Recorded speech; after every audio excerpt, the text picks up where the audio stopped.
Ang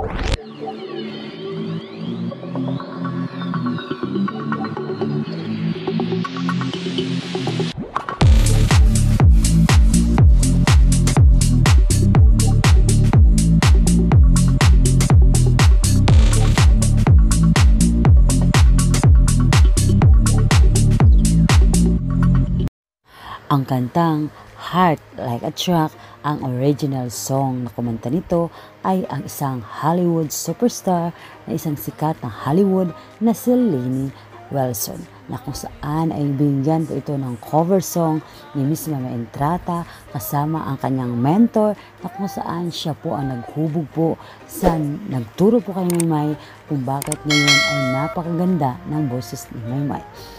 Ayon pa dito sa ilang mga komento ng ilang mga netizen ay talaga naman nag-ala Miley Cyrus daw ang boses po ni Miss Maymay. Na talaga naman bumuhos po ito ng ilang mga komento ng mga Maymay fans, na talagang sobra pong dami pong humanga po sa pagganta ngayon ni Miss Mama Entrata sa isang cover na kumalat ngayon sa lahat ng social media. Ay talaga naman napatulala ang